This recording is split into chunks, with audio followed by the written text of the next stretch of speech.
Olá, seja muito bem-vindo, muito bem-vinda a mais um episódio do nosso podcast Pensando Direito. Novamente com o retorno da minha parceira, que no último não estava, porque foi um podcast especial, ela estava viajando, passeando, né? Mais ou menos. Mais ou menos. Então estamos de volta com o nosso podcast, toda quinta-feira, 19 horas, com temas importantíssimos para vocês, temas atuais, participantes incríveis, e hoje não é diferente, né? Participante muito especial. A gente tem superado, né? Superado. Os nossos participantes. Tá excelente. A gente acha que não pode melhorar, sempre vem um participante, um tema muito mais legal. Exatamente. Muito bom. E a nossa participante de hoje é a doutora Ana, juíza da Vara de Família da comarca de Barra Mansa. Seja muito bem-vinda ao nosso podcast, doutora. Muito obrigada pelo convite. Estou realmente muito feliz, apreensiva, mas feliz de estar aqui hoje. Nosso podcast é muito tranquilo, a gente vai bater um papo sobre os temas jurídicos e hoje vamos falar do tema que é a sua área, que é a perspectiva de gênero dentro da Vara de Família, uma coisa importantíssima. Aí você vai falar um pouquinho pra gente sobre o protocolo de gênero, essa novidade agora que surgiu, acho que em 2023, não foi isso? 2022. 2022. Super atual. Muita gente nem sabe o que é isso. É isso que eu ia falar. É de 2022, mas tem muita gente que ainda não conhece. Tem que ficar ligado. Mudou muita coisa, né, na visão dos processos. Mas antes da gente entrar nessa parte um pouco mais técnica, conta um pouquinho pra gente. Quem é a doutora Ana, de onde veio, onde atua? Meu nome é Ana Casalho, eu sou do Rio. Mas assim que eu passei para a magistratura, eu fiquei 2 anos em Campos, depois eu vim aqui para Barra Mansa, e desde então já se vão quase 11 anos. Ano que vem eu faço 11 anos de Barra Mansa, e estou sempre atuando aqui na região. Eu fiquei 9 anos na Vara Civil, já estou no meu 2º ano na Vara de Família, e pego algumas outras coisinhas também. Eu sou juíza da itinerante de Quatis, a Quatis agora foi a competência foi ampliada para todo o sul fluminense, para questões registrais. Sou juíza eleitoral também. E coordenadora do Sejusc, que é uma das garotas dos meus olhos, né? Que é onde a gente realmente apronta e faz cidadania. Que legal. Só isso? É isso que eu ia falar. Pouca coisa. Só isso. Pouca coisa. Tem Você dormido? consegue fazer isso 24 horas? Pouco, muito pouco. Caramba, porque o Sejusc é um trabalhão. É um trabalho muito legal. Ainda pega a justiça eleitoral ainda. Caramba, é muito E Vara de Família que também é cheio, né? Muitos processos. E Vara de Família não é nada padrão, não né? É. Cheio de coisa ali que você tem que ter aquele olhar atento. Pois é. Tudo muito, muito personalíssimo, né? E além do direito, né? Tem a dor da pessoa, né? Que você tem que saber lidar com aquilo também, então... É uma das varas mais sensíveis, né? Porque qualquer erro, você pode realmente impactar demais a vida das pessoas. Você tem que ter um olhar diferenciado, você tem que ir além do papel, que o papel ele não contém todas essas emoções. E é o que eu sempre brinco, né? É uma área que trata do amor. Sim. Você vai tratar do amor e todas as pontes que foram construídas e destruídas ao longo de um relacionamento. E o papel do judiciário, mais do que aplicar a lei numa vara de família, é tentar salvar essas pontes. Porque sempre tem... pessoas ali envolvidas, e tem crianças envolvidas, tem adolescentes envolvidos. Então, em prol dessas crianças, a gente tem que fazer um esforço e ir além da aplicação do direito, não é só da sentença, tem que ir além de estatística, não é só da sentença. Se fosse só julgar, era muito mais fácil, né? Sim, muito mais fácil. Ação de guarda, se você for só julgar pelo rito normal,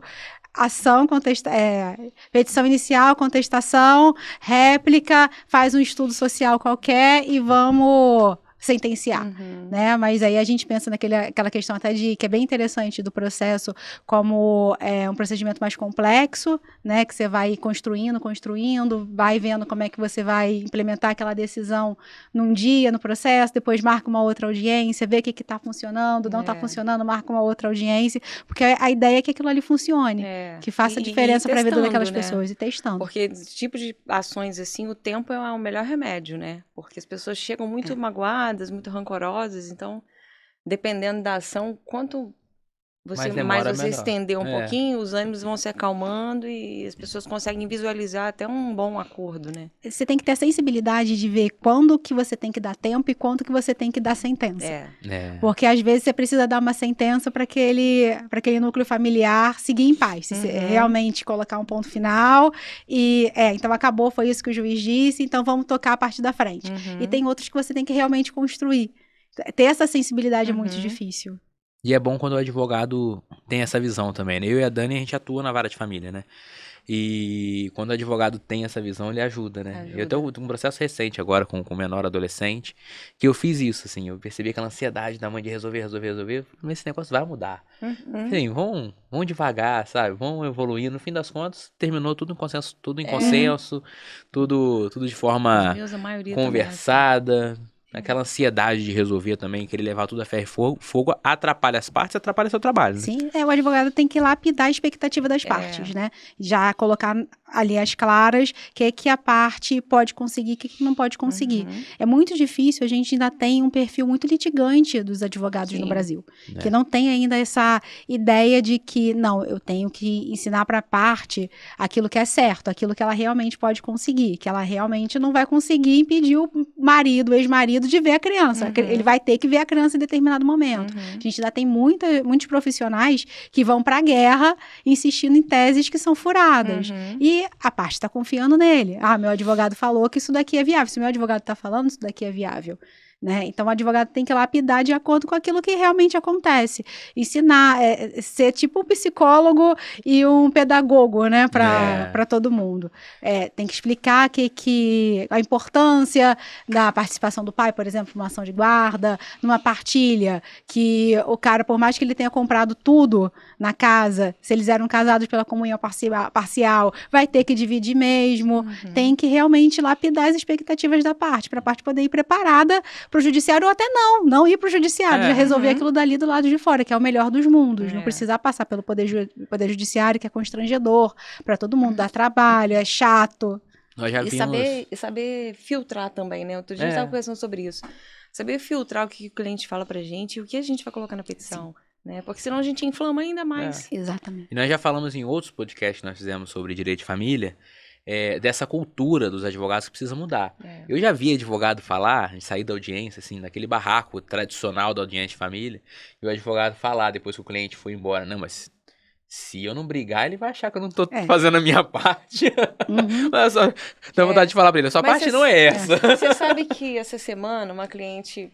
a gente teve uma audiência e a cliente depois falou pra mim, doutora, desculpa, com todo respeito, mas eu achei que foi um pouco tímido a nossa defesa. Aí eu falei, eu expliquei pra ela, falei, olha, primeiro, o juiz que a gente participou é um juiz que ele gosta de conversar, ele não gosta de discussão, então não adianta ficar levantando ali, brigando, e não vai ser isso que vai resolver o seu problema. O que vai resolver o seu problema é o que tá na nossa contestação, é o que a gente perguntou para testemunha. Então, assim, são várias coisas. Não é toda audiência que tem briga. Falei pra ela. Mas ela queria isso. Ela queria que eu batesse na mesa. Imagina na vara de família, né? Todo mundo tem barraco. E é uma vara que todo mundo quer ter razão, né? Assim, lógico, todos os processos, todo mundo quer ter razão. Mas o direito de família, como é tudo muito... a flor da passional. Pele, todo mundo quer ter razão e mostrar, tá vendo? Na verdade, eu acho que... Quando saiu certo do divórcio, acho que todo mundo acha que tem razão.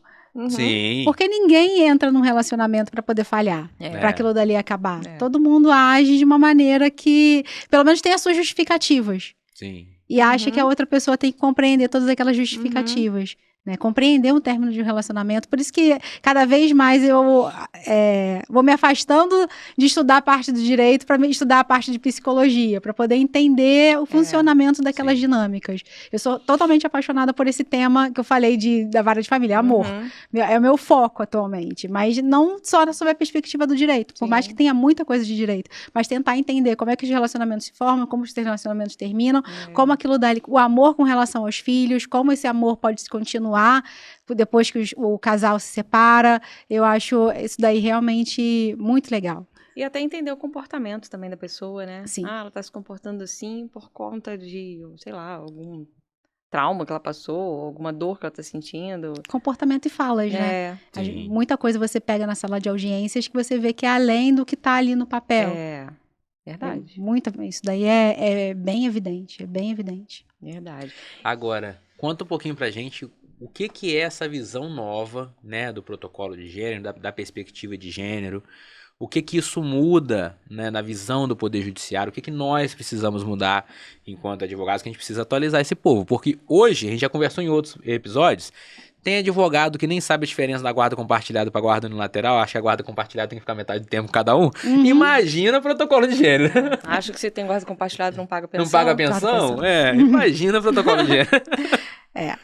Então, a gente precisa reconhecer, a partir de uma premissa, que existe machismo estrutural, que a gente vive numa sociedade patriarcal, que ela é fundamentada numa superioridade masculina sobre a feminina, e isso daí não vem do nada. Isso vem de séculos e séculos de história, desde que se firmou uma divisão sexual do trabalho. Como é que foi isso? Antigamente as sociedades elas eram matriarcais e matrilineares, o poder passava pela linha feminina e as mulheres que dominavam o poder social, o poder religioso, muito centrado na ideia de que da mulher vinha a fertilidade, vinham novos indivíduos. E aí aquilo dali tinha um viés mítico e místico, né? A mulher engravidava por conta de deuses, por conta das orações, por conta da lua. Ninguém entendia muito bem de onde que vinham os bebês, de onde vêm os bebês, de como que vem esse momento mágico que é a maternidade. Com o tempo, isso foi evoluindo, a pecuária ensinou o homem que, então se a gente juntar um bicho do gênero masculino com o feminino, ele vai cobrir aquele bichinho do gênero feminino. Se eu colocar o do gênero masculino com várias do gênero feminino, ele vai cobrir todas aquelas. Se aquela feminina ficar sozinha, ela não vai engravidar. Se ficarem várias da feminina se forem todas femininas, elas não vão engravidar. Então, um boi, ele pode emprenhar várias vacas, mas aquela vaca ela vai ter que ficar presa com aquele filhote muito tempo, tomando conta. E eles acabaram passando isso daí também para a relação do homem e da mulher. A mulher seria responsável por cuidar dos filhos, o homem teria esse princípio reprodutor de iniciar a fecundidade. Por outro lado, o homem, a partir do momento que ele fecunda a mulher, ele está livre, leve e solto para continuar trabalhando nas atividades agrícolas. E era uma coisa importante naquela época, o vigor físico do homem, ao contrário da mulher, que é mais frágil e teria que ficar mais recolhida para poder cuidar das crianças. E isso foi evoluindo de uma maneira a valorizar essa atividade masculina e a atividade feminina ser inferiorizada. E isso foi repassando de séculos em séculos, e a gente pode ver essa divisão sexual e a desvalorização do trabalho da mulher até hoje em atividades de cuidado. Atividades de cuidado são puramente femininas, atividades externas são masculinas. Atividades de cuidado ser professora é tipicamente feminino, ser babá, ser cuidadora de idosos, e são todas atividades não remuneradas. E quando a gente repassa isso para uma relação familiar, isso fica também muito claro, ao ponto da gente não valorizar o cuidado que é prestado pelas mulheres no dia a dia de um relacionamento, de um casamento. Ao contrário que o homem teria aquele papel de pôr comida em casa e ele se sente superior à mulher por conta disso daí. Isso daí vai sendo repassado nas nossas relações familiares, em todas as dinâmicas, até que chega um momento que a mulher também vai para o ambiente externo e causa... Aí vem realmente o choque de entendimentos nisso, que o homem, se ele se reconhece como provedor, a mulher também está indo para poder prover, como é que fica aquela posição dele como de colocar comida dentro de casa. Isso aí gera muito também questão de violência doméstica. As questões de violência doméstica também advêm desse choque de cultura, que o homem já não se vê numa posição de provedor exclusivo, que a mulher também está saindo de casa para poder prover. E numa dinâmica de relação familiar, esse trabalho da mulher tem que ser também valorizado, esse trabalho interno, né? Tanto em ações de alimentos, questões de guarda, que o pai tem que participar mais. Interessante. Mas uma dúvida que, assim, já me perguntaram, é que as pessoas escutam falar do protocolo e acham que só serve para mulheres. Ele serve para outros grupos? O protocolo ele foca na interseccionalidade. O protocolo é muito importante a gente ter em mente que ele não traz normas novas. Ele só traz um modo de interpretar essas normas, as normas que já existem. Ele parte desse pressuposto que não há uma isonomia material entre homens e mulheres, que o sistema de justiça ele é dotado de um machismo estrutural, que ele prejudica as mulheres no dia a dia do processo e que isso daí precisa ser revisto, que a gente precisa refletir em como que a gente trata as mulheres na condução do processo e nas nossas sentenças. Né? Ele visa ajudar as mulheres, mas mulheres, vai incluir mulheres trans também, aí ele trata muito dessa parte de identidade de gênero, né? E a partir do momento que a gente ajuda as mulheres, a gente também ajuda as crianças a partir da aplicação desse protocolo. Entendi. Agora, na vara de família especificamente, é comum a gente ver, obviamente, existe protecionismo à mulher, tem que ter, mas a gente vê também uma onda de novos pais, né? Do pai que vem saindo daquela posição tradicional e confortável de pai. Eu gosto de falar que ser pai divorciado no modelo tradicional é a coisa mais confortável que existe. 96 horas com a criança, 96 horas que são 2 dias, né? De sexta até domingo, depois de sexta até domingo, 96 horas é ótimo. Mas a gente vê que existe uma onda de novos pais vindo, que é aquele pai que quer realmente participar da vida da criança, que quer dividir o tempo ali de forma igualitária. Mas eu tenho visto, até na atuação mesmo como advogado, em algumas comarcas, em algumas varas, uma dificuldade desses pais. E aí, como é que é a sua visão disso? Eu acho que eu acho que acontece. Que a gente está tão acostumado ainda com o modelo tradicional que o novo a gente ainda não entendeu, esse novo pai. E ele tá enfrentando muita barreira, tipo assim, eu acho que o judiciário ainda não acredita, sabe? Não, mas será que ele quer isso mesmo? Ou será que ele quer só não pagar pensão? Como é que tá sendo isso lá no seu cartório? O que acontece? Nosso sistema ele é muito centrado de que a mulher tem que cuidar, que é a mulher que cabe cuidar. O homem, ele vai participar disso daí, principalmente pagando pensão e pontualmente levando a criança pro shopping. Levando a criança pro shopping para tomar uma casquinha. Né? Nosso sistema ele é voltado que só a mulher consegue cuidar e que o homem vai participar pontualmente. Você aplicar o protocolo de julgamento com perspectiva de gênero é você romper com essa divisão sexual do trabalho, que o homem não só ele pode passar mais tempo com o filho, que ele tem que. Os dois têm ele deve, os dois têm a igual obrigação de criar o filho. O Eduardo Cambi, ele até traz uma tese de inconstitucionalidade daquele dispositivo que trata que a guarda, se a outra parte concordar, a guarda pode ser unilateral e você não vai ter discussão. A gente pode até cogitar isso daí, porque se tem um dever constitucional de cuidado, eu não posso abrir mão de um dever, seria muito fácil. A gente teria que ter uma obrigação correlata no mínimo. Então, é difícil você colocar isso também para as mães, que o pai tem que ter, tem o dever de ser pai, que ele tem que ter esse espaço para participar da criação do filho. Isso daí é muito difícil.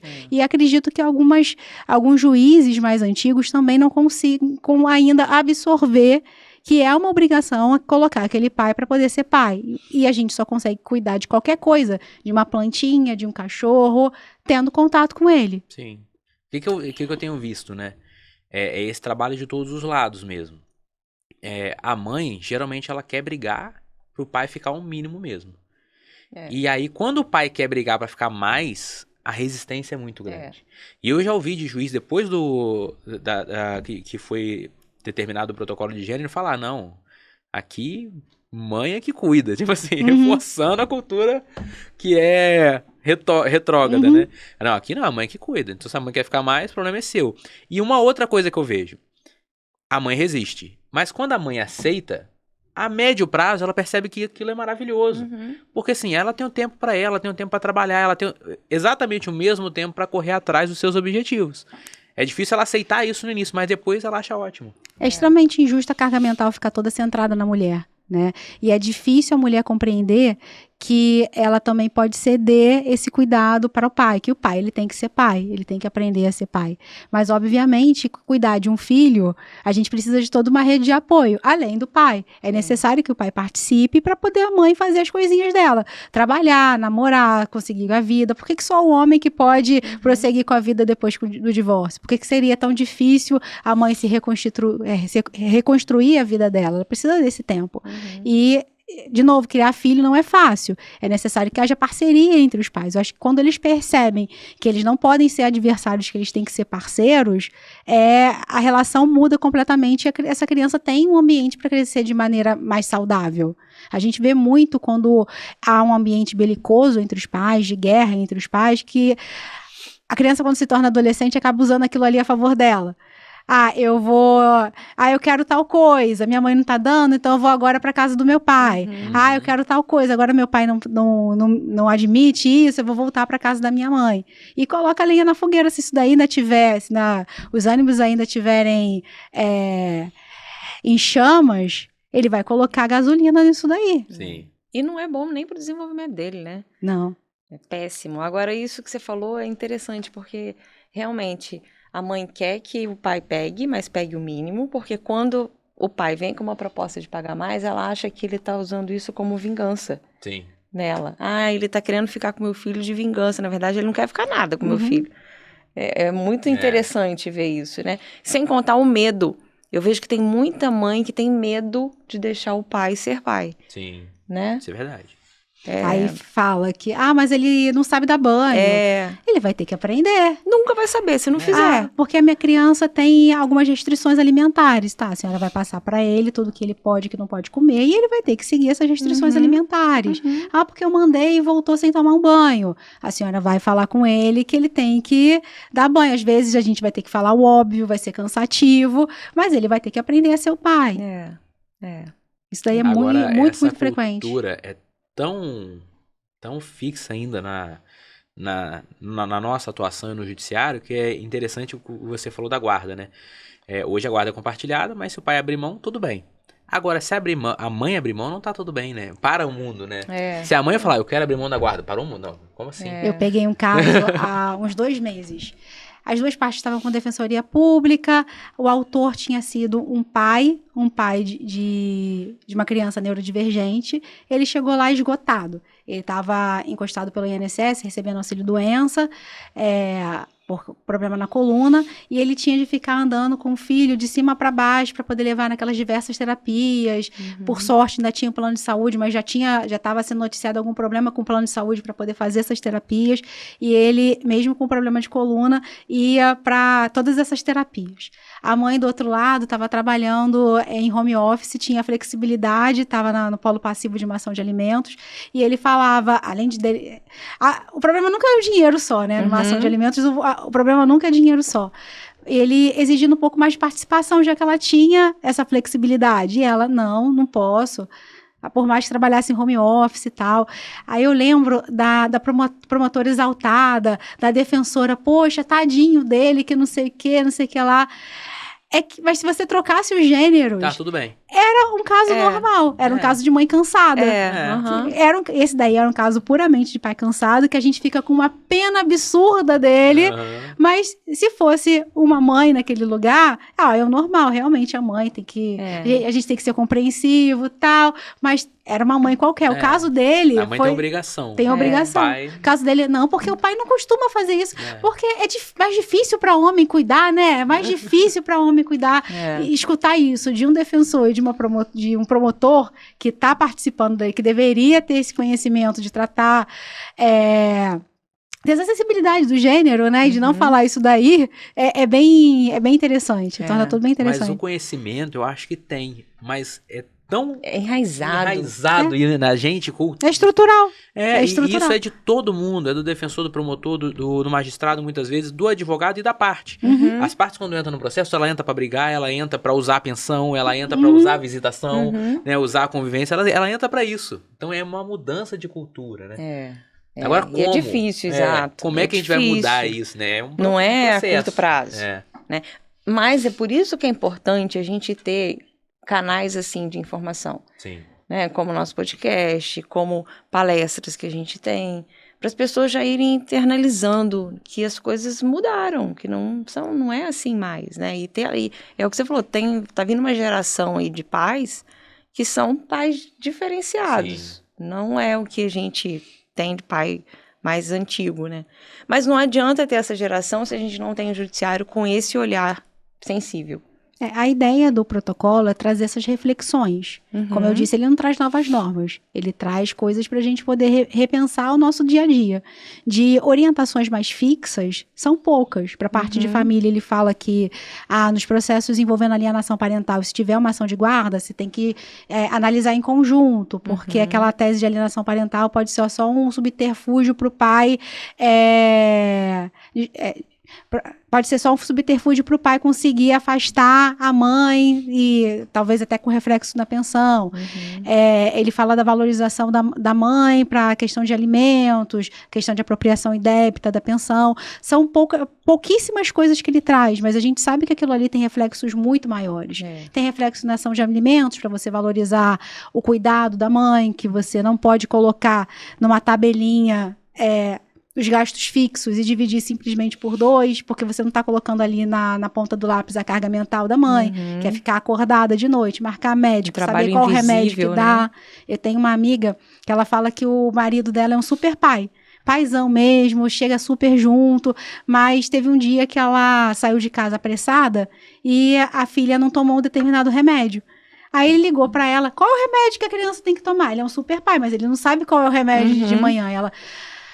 pergunta pra fulana, pergunta pra menina, que a menina sabe. A filha sabia uma coisa e o pai, ele nunca se deu ao trabalho de saber aquilo dali. E ele é um super pai, para todos os nossos parâmetros. A gente sabe que as novas gerações estão se engajando mais na paternidade, na parentalidade, mas tem uma coisa que ainda fica por conta dessa... A responsabilidade ainda é da mãe. Ainda é da mãe. Mas agora você tocou na questão dos alimentos. Eu acho que a questão dos alimentos é uma questão a mais delicada. É a mais delicada. Porque, assim, a gente tem um engajamento maior dos pais, a gente tem... É mais fácil é mais palpável a gente trabalhar a convivência. Agora, os alimentos. Porque os alimentos, a gente tem um grande problema que a gente já falou em outros podcasts também, que é a limitação.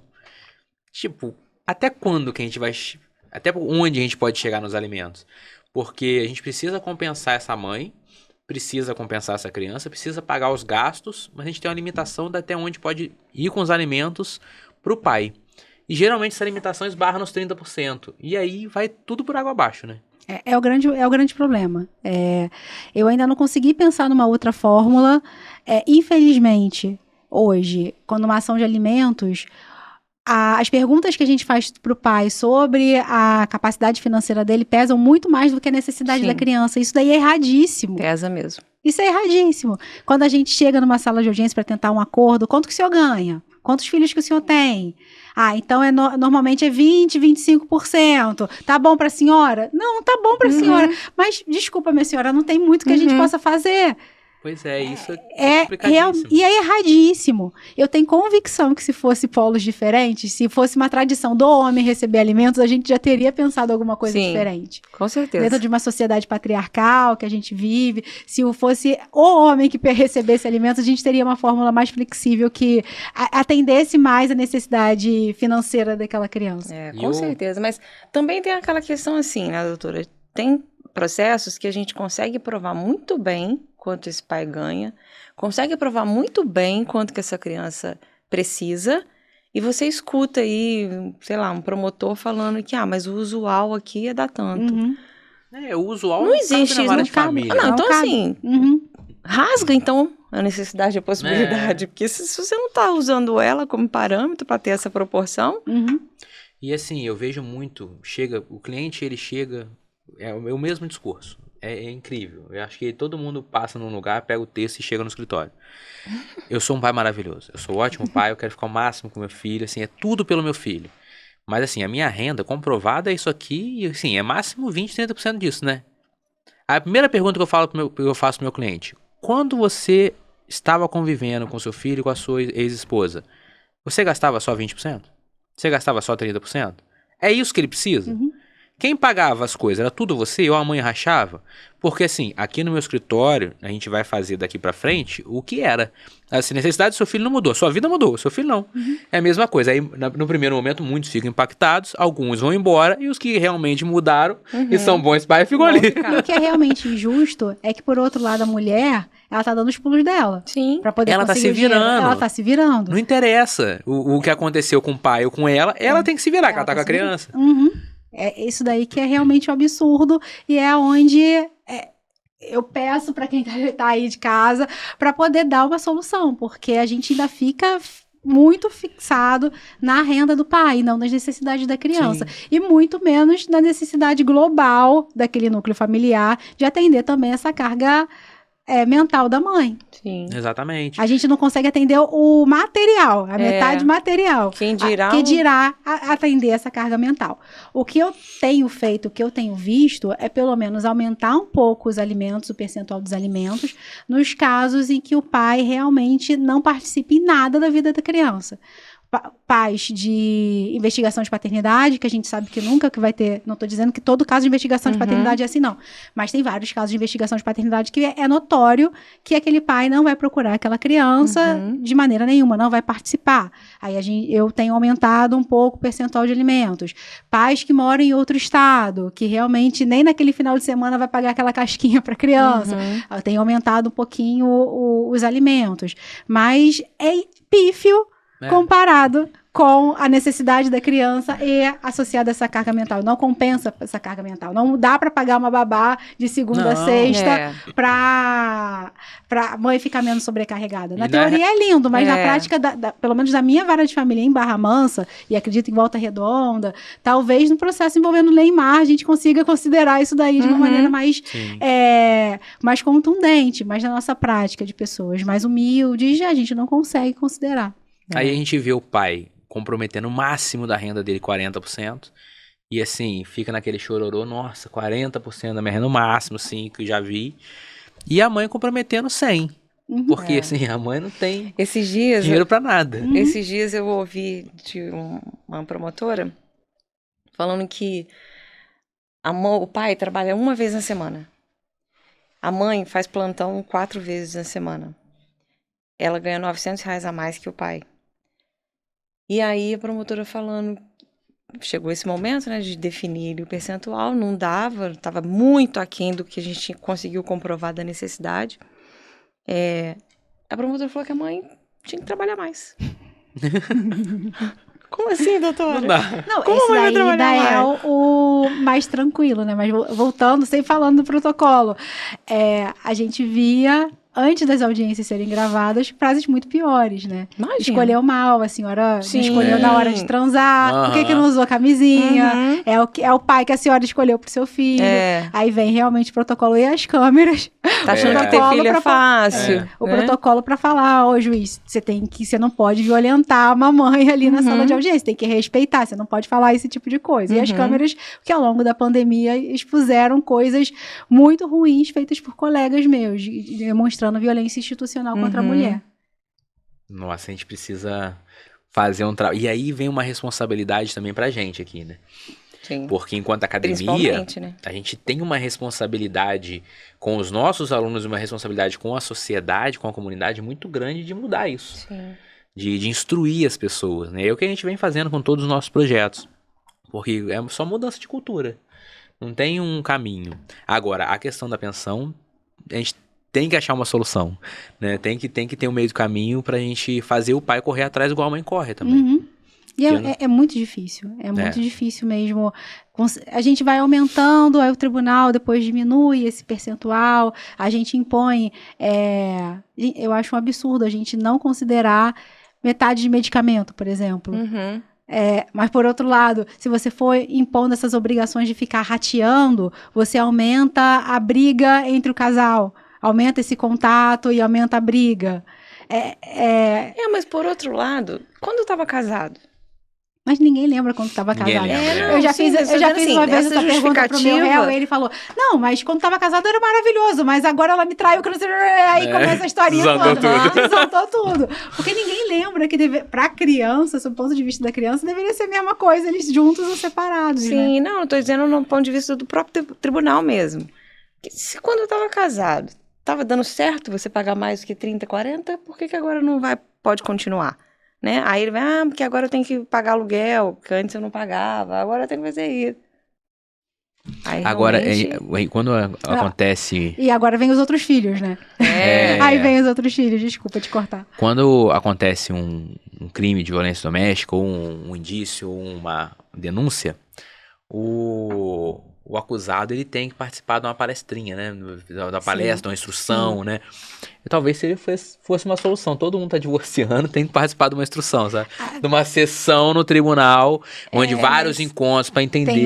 Tem outros países que já fazem isso, que faz parte do procedimento do divórcio, você iniciar um acompanhamento psicológico, pedagógico, para como que vai ser a vida depois de casados. O que a gente tem, e o Sejusc que a gente já tem isso daí presencial, é a oficina de parentalidade, oficina de pais e mães. Só que não é preventiva. Eu acho que seria muito legal, e eu já comecei a colocar isso em algumas decisões de divórcio, mas de maneira como uma sugestão, não consigo impor no processo de divórcio, depois que eu dei a sentença, que eles participem da oficina de parentalidade. Numa ação de guarda, numa ação de alimentos, eu consigo até impor isso daí. Mas seria muito interessante que a gente pudesse impor no divórcio, que eles participassem dessa oficina de parentalidade de uma maneira preventiva, mas a gente tem lá de maneira regular no Sejusc. Inclusive é aberto para alunos da FOA. Os alunos da FOA já foram diversas vezes. Eu acho interessante ir no curso da faculdade para poder saber e orientar os futuros clientes, e a gente coloca essas pessoas que estão no litígio mais forte para poder participar dessa oficina de pais e mães. A nossa ideia no Sejusc é ampliar isso daí, colocar uma escola de pais e mães, com aulas mais densas. A oficina acaba sendo muito rápida, passando por vários temas, coisas que deveriam ser mais delicados. Se Deus quiser, para 2026 a gente implementa a escola de pais e mães. Eu acho que é importantíssimo dar essa visão para as partes, que eu acho que é o mais difícil de todos os processos. Fazer que eles entendam que principalmente, obviamente quando tem criança, que é sobre a criança, principalmente, não sobre eles. Não sobre o direito deles ali.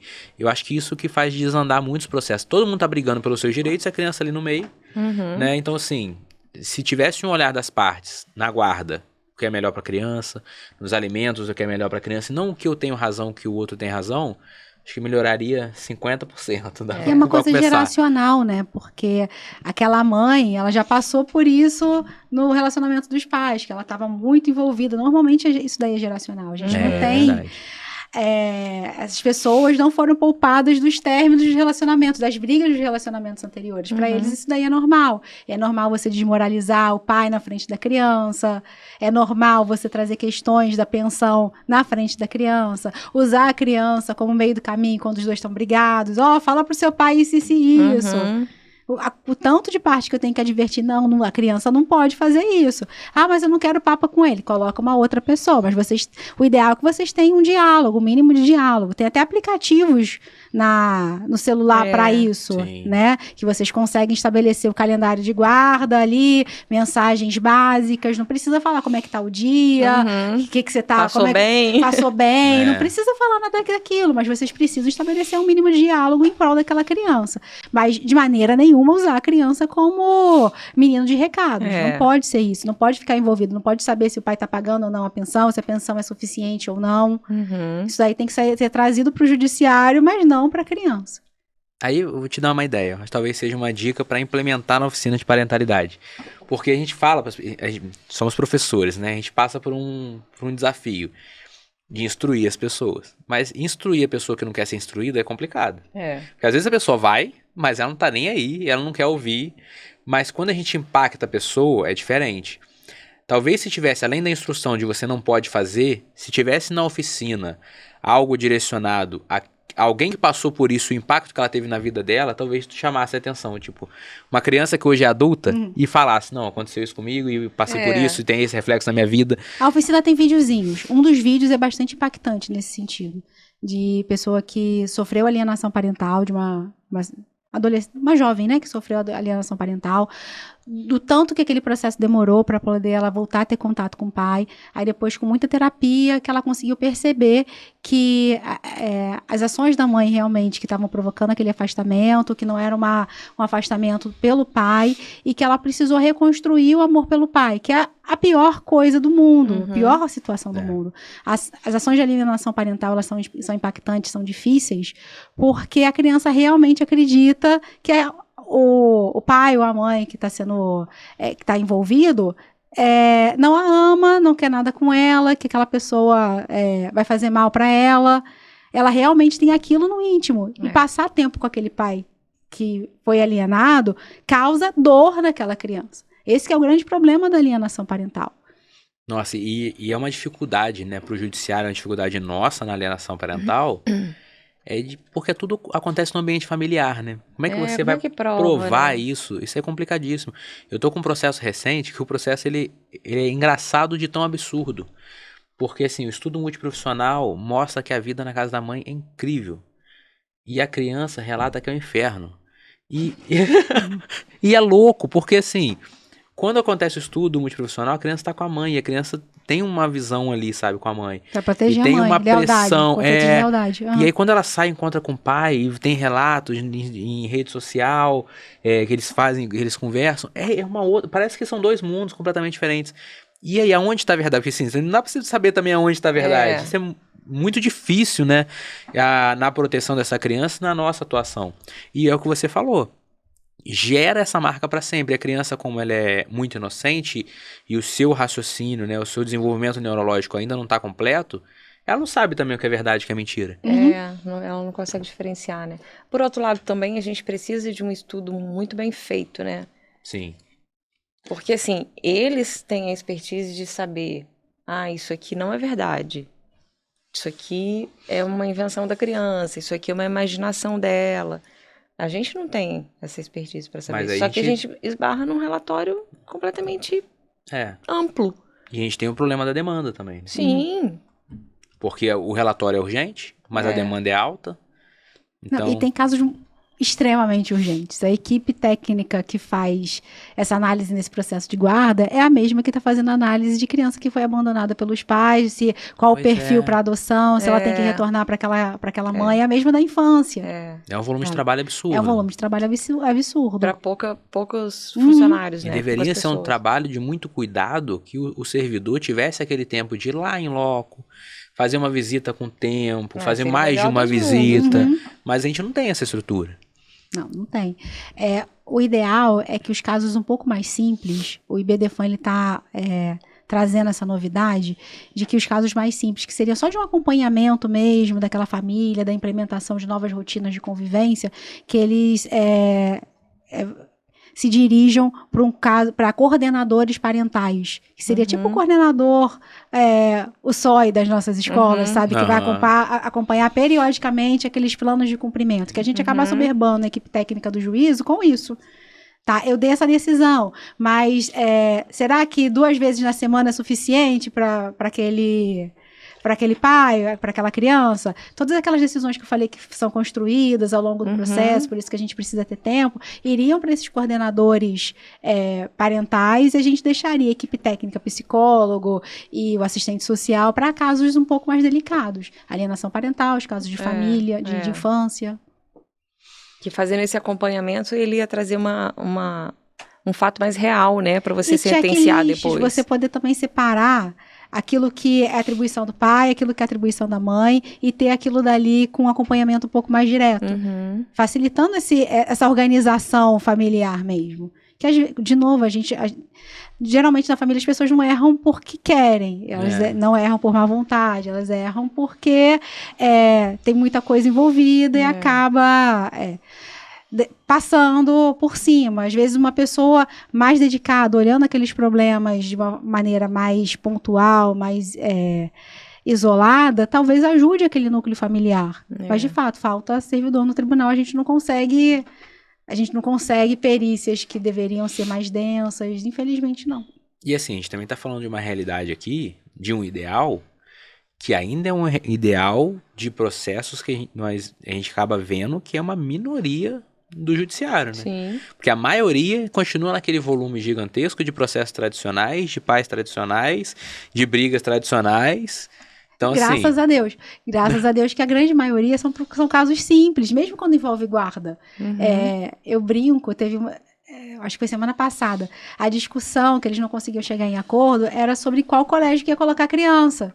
Aí eu até rio, gente, vocês não têm problema. Se o problema de vocês que vocês trouxeram para o judiciário é qual colégio, vocês não têm problema, é realmente falta de problema. Vamos conversar, qual que é mais próximo, vocês que vão ter que entender. Eu não consigo decidir qual colégio que vocês vão colocar a criança, o filho de vocês. Não sou eu que vou fazer esse trabalho. né? Tem essa questão, né? Porque assim, a gente não sabe resolver os nossos problemas sozinhos. Não. A gente sempre depende de um terceiro. E na magistratura, isso fica cada vez mais claro, porque o cliente chega e fala assim, mas e se o juiz disser que ele tem que fazer? Ué, então quer dizer que se o juiz disser pra você ok, então por que não pode ser ok agora? Por que você tem que esperar? Autonomia é muito difícil, né? Autonomia, livre-arbítrio. Alguém tem que decidir por você, difícil. né? Isso tem se tornado cada vez mais problemático. Sim. Porque aí vai encharcar cada vez mais o judiciário. Não vai ter E a briga do tem razão, né? Tem muita gente que precisa mesmo, que chega para acordo. Não, eu quero aquilo que eu tenho direito. Não, mas o que a senhora tem direito, a gente pode discutir aqui. Não, eu quero aquilo que o juiz disser que eu vou pagar aquilo que o juiz disser. Eu quero de pensão exatamente aquilo que o juiz disser. É exatamente isso mesmo. Deixar na mão do outro. Mas que nem tem conhecimento da sua vida. Não sabe nem como é que funcionava a sua família. Né? Tá conhecendo ali num papel. E num pouquinho no momento presencial de audiência. Então, assim, eu acho isso muito absurdo, né? Deixar a minha vida ser decidida por uma pessoa que não conhece a minha vida. Mas as pessoas querem isso. Sim, sim. E o juiz, assim, disse, coitado. Eu vou cumprir. Não. O juiz é aquela bola de cristal mágica, que sabe tudo que acontece na vida da pessoa. E é muito engraçado. É justamente o oposto, né? Aí a gente vai para aquelas fórmulas que não atende ninguém. Não atende ninguém. É isso que eu ia falar, é engraçado a inocência das pessoas. Eu já cansei de ver juiz falar, tem certeza que vocês não querem chegar no acordo? Porque se eu tiver que decidir, vai ser pior. Já cansei de ver. As pessoas têm essa inocência. Não, o juiz decidiu, eu vou cumprir. E aí ela vai cumprir na boa. Então, por mais que seja ruim. É isso que eu tô dizendo. É absurdo, né?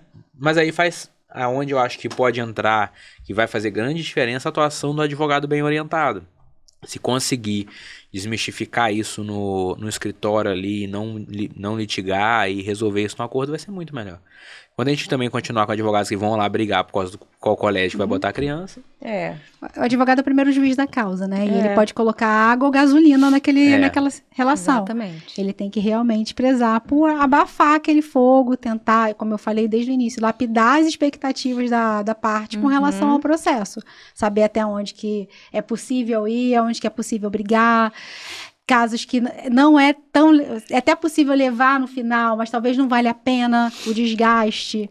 Principalmente nas ações de família, tem que considerar muito o desgaste. O desgaste tem que ser considerado. Eu tive um processo recente, o processo encerrou, que eu fiz um divórcio consensual e, assim, começou numa briga danada. E o marido querendo várias coisas, aquela brigalhada toda. Ele, não, eu vou entrar com processo, vou procurar o meu advogado, que foi a esposa que tinha me procurado. Vou procurar o meu advogado, a gente vai entrar. Eu falei, não, tudo bem, mas vamos conversar. Aí, quando fez o primeiro contato, né, aqueles ânimos exaltados, não, eu te entendo, você tem razão mesmo, tem que procurar seu advogado. Mas vamos marcar um próximo encontro. E marquei um próximo encontro. E no próximo encontro eu já estava um pouquinho mais calmo. Eu falei, não, mas vamos olhar por esse lado, talvez esse ponto seja um pouco melhor pra você, mas a gente não vai resolver nada hoje.